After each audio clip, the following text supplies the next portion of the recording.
अस्सलाम वालेकुम स्टूडेंट्स। आज हमारा टॉपिक है chemical properties of acids.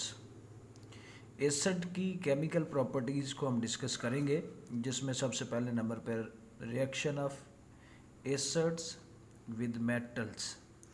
Acid और मेटल का रिएक्शन है सबसे पहले नंबर पे।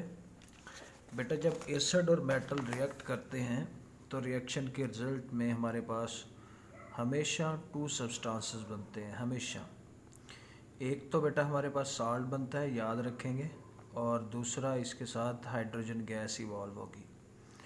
जब भी कोई एसिड मेटल के साथ रिएक्ट करेगा तो रिएक्शन के रिजल्ट में हमेशा दो सब्सटेंस बनेंगे, एक साल्ट बनेगा और हाइड्रोजन गैस इवॉल्व होगी।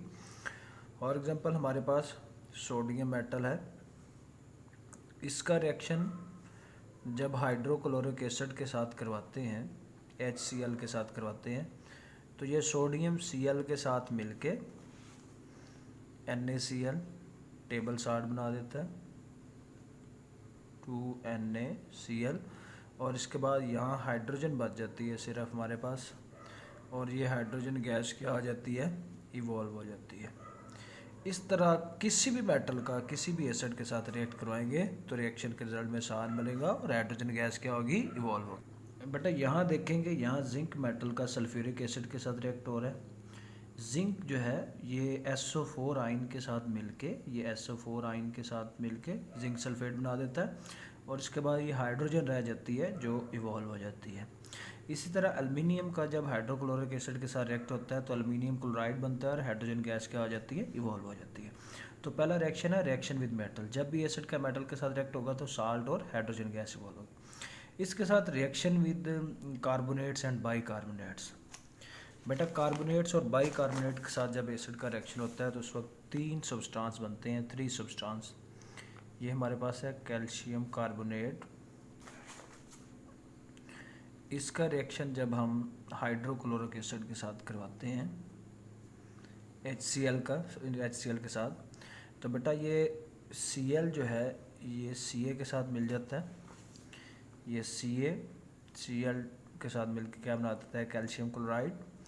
इसके बाद 2 हाइड्रोजन ये वाले यहाँ से एक ऑक्सीजन के साथ रिएक्ट करते हैं तो ये हमारे पास क्या बच जाता है, H2O। CO2 में से एक ऑक्सीजन, CO3 में से एक ऑक्सीजन चला जाता है तो पीछे क्या रह जाता है, CO2 गैस। तो बेटा जब भी एसिड का कार्बोनेट्स और बाइकार्बोनेट के साथ रिएक्शन होता है तो रिएक्शन के रिजल्ट में एक सॉल्ट बनता है, कार्बन डाइऑक्साइड गैस इवॉल्व होती है और इसके साथ वाटर बनता है। इसी तरह हमारे पास ये बाइकार्बोनेट्स हैं। बाइकार्बोनेट्स जो होते हैं ये ऐसे साल्ट्स होते हैं जिनमें हाइड्रोजन आयन मौजूद होता है, यानी कि ऐसे कंपाउंड जिनमें हाइड्रोजन आयन होता है या ऐसे साल्ट जिनमें हाइड्रोजन आयन होते हैं उनको हम क्या कहते हैं, बाइसल्फाइड्स, बाइकार्बोनेट्स कहते हैं। यानी कि ये ऐसे सब्सटेंसेस होते हैं जिनमें हाइड्रोजन आयन मौजूद होता है। अब बेटा देखें, यहाँ जब ये बाइकार्बोनेट्स सल्फ्यूरिक एसिड के साथ रिएक्ट करते हैं तो सेम वही सब्सटेंस बनते हैं, साल्ट बनते हैं, और इसके रिजल्ट में कार्बन डाइऑक्साइड गैस रिलीज़ होती है और वाटर बनता है। इसके बाद नेक्स्ट हमारा रिएक्शन है रिएक्शन विद बेसिस। बेसिस के साथ जब रिएक्शन होता है तो वो न्यूट्रलाइजेशन रिएक्शन होता है। बेटा कौन सा रिएक्शन होता है, न्यूट्रलाइजेशन रिएक्शन। जब भी किसी भी एसिड को बेस के साथ रिएक्ट करवाया जाता है तो ये न्यूट्रलाइजेशन रिएक्शन होता है, यानी कि एसिड और बेस एक दूसरे के इफेक्ट को क्या कर देते हैं, ख़त्म कर देते हैं, और ना एसिड रहता है ना बेस रहता है। न्यूट्रलाइजेशन होती है और एक न्यू सब्सटेंस बन जाता है जिसको हम सॉल्ट और वाटर कहते हैं। Na जो है ये Cl के साथ मिलके क्या बना देता है, NaCl। ये OH आयन इस H के साथ मिलके क्या बना देता है, H2O वाटर। जब भी एसिड का बेस के साथ रिएक्ट होता है तो सॉल्ट बनता है और साथ क्या बनता है, वाटर बनता है।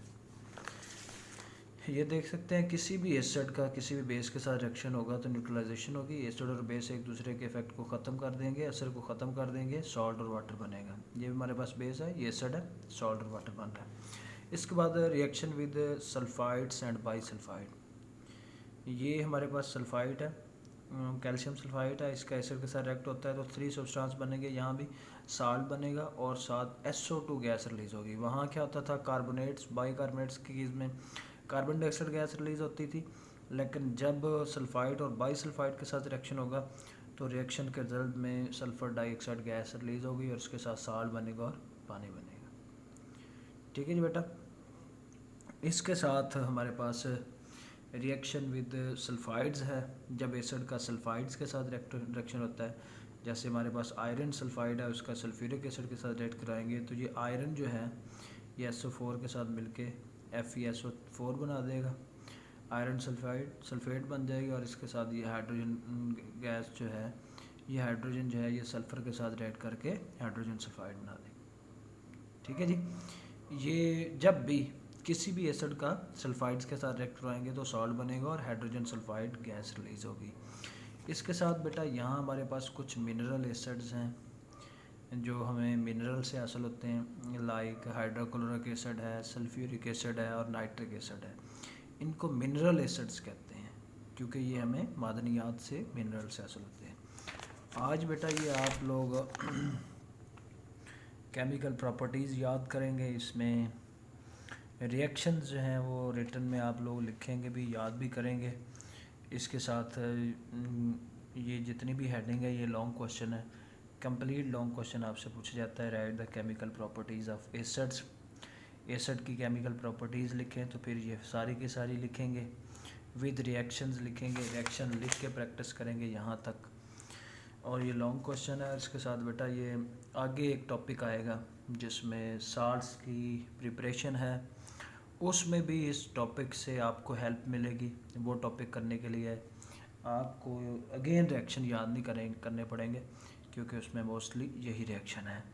अगर आप ये अच्छी तरीके से कर लेंगे तो वो टॉपिक भी आपको याद हो जाएगा, मीन आपके 2 लॉन्ग क्वेश्चन कंप्लीट हो जाएंगे, तो इसको अच्छे तरीके से कर लेंगे।